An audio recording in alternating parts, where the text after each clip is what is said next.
Olá, meus irmãos e irmãs. Hoje é sexta-feira, 18 de fevereiro. Seja muito bem-vindo a mais uma leitura e meditação diária. Hoje nós vamos começar a leitura de uma das partes mais lindas das Escrituras, que é o Sermão do Monte, que começa com as bem-aventuranças, um dos textos da Bíblia mais amados pelos cristãos.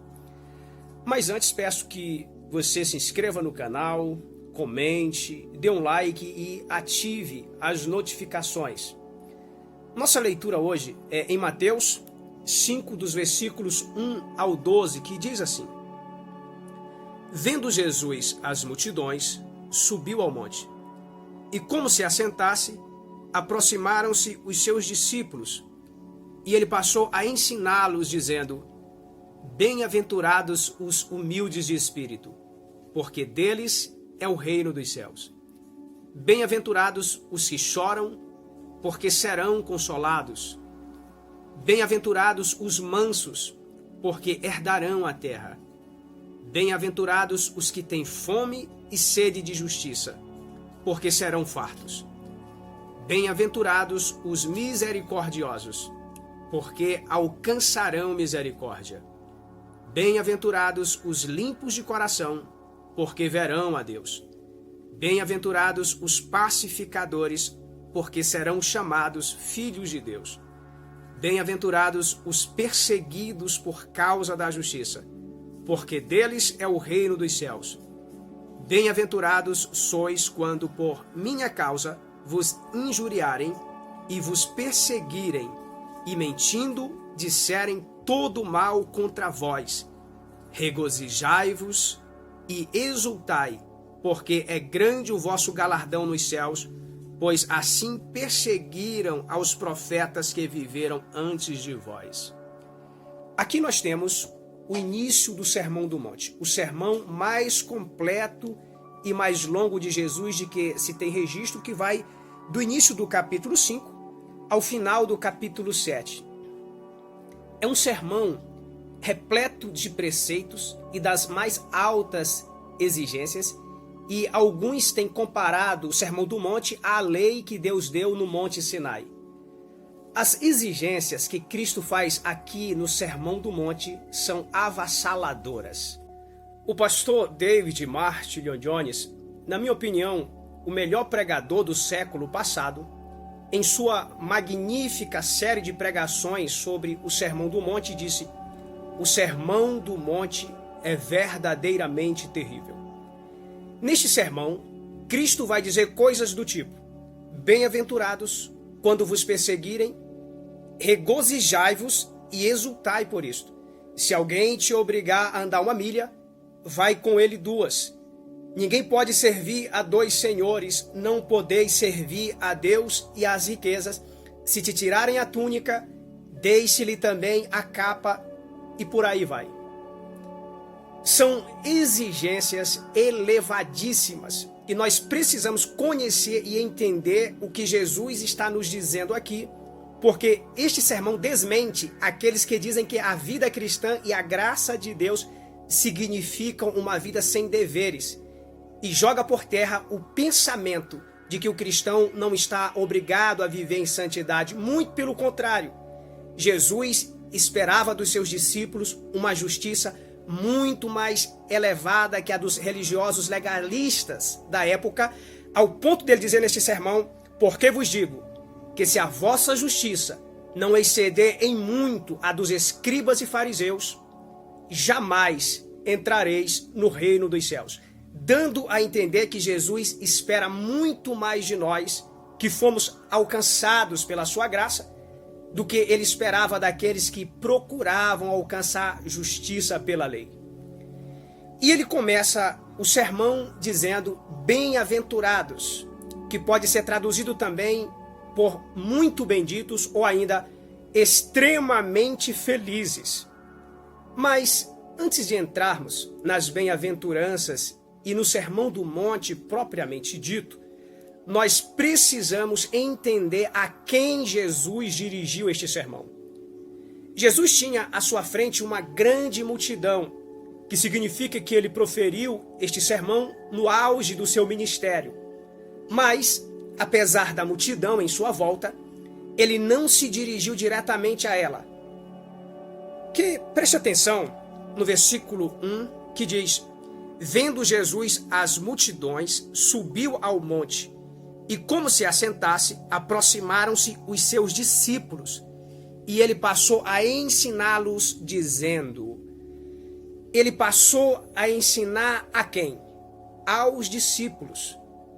Então, apesar da multidão ao redor, o foco de Jesus eram os discípulos, dando a entender que as exigências e promessas contidas aqui não se referem às multidões e às pessoas em geral, mas são palavras dirigidas aos discípulos de Cristo, ou seja, dirigidas à sua igreja e não à multidão e ao mundo em geral.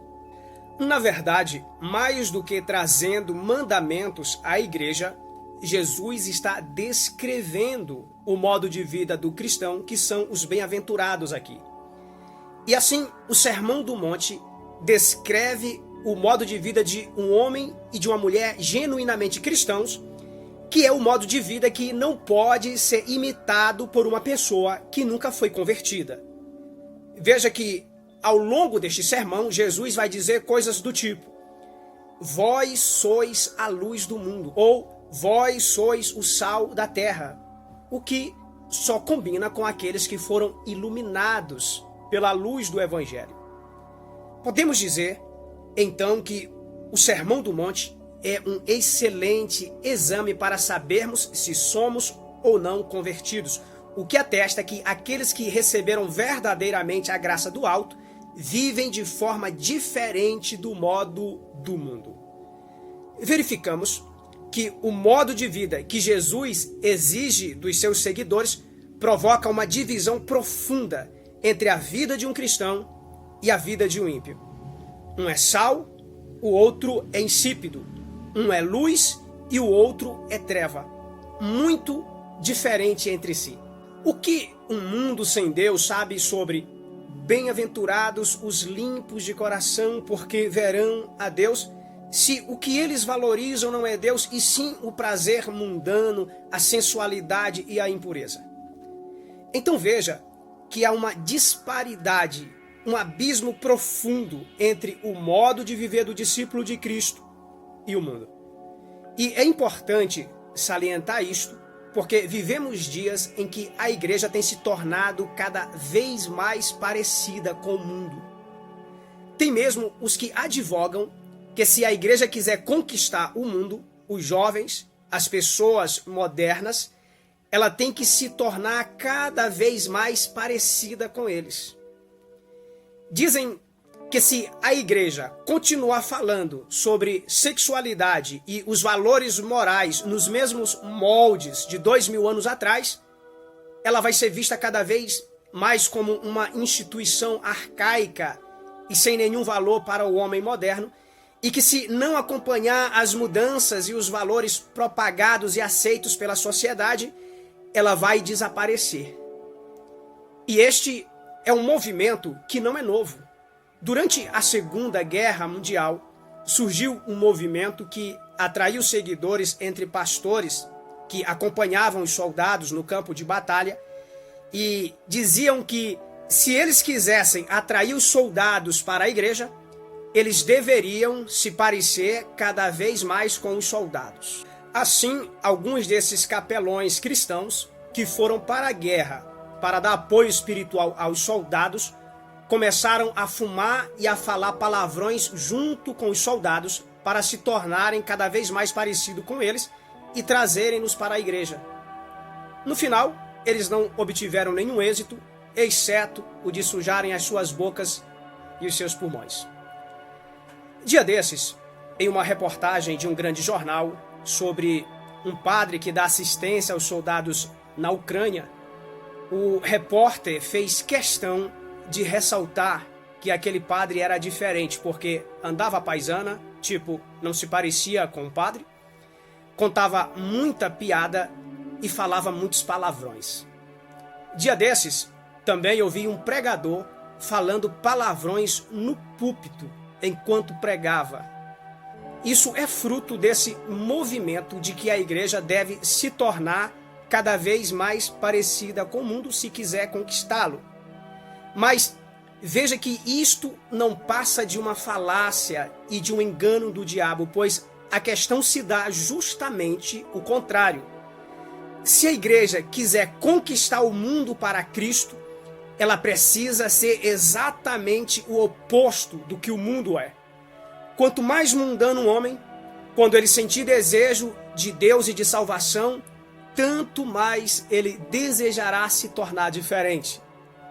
Quando a igreja se torna igual ao mundo, ela escandaliza até o mundo. Quantos relatos de jovens mundanos, perdidos nas noitadas, quando quiseram mudar de vida e procurar uma igreja, se decepcionaram por encontrar na igreja algo muito semelhante àquilo de que eles estavam tentando fugir. Uma igreja mundana não ilumina um mundo de trevas. E o Sermão do Monte vai nos mostrar que tipo de vida o Senhor espera dos seus discípulos. Quero convidar você a se assentar comigo e os discípulos aos pés de Cristo e ouvir o que o Senhor tem a falar ao seu povo neste Sermão do Monte. É o que nós vamos tratar nas próximas mensagens. Oremos. Deus bendito, a tua igreja, Senhor, precisa de luz, luz que venha da tua palavra. Ó Deus, venha nos iluminar através do Sermão do Monte, fazer-nos entender qual é o modo de vida que o Senhor espera do teu povo. Ó Deus, nos santifica, nos livra do mal, perdoe os nossos pecados e nos guia no teu caminho.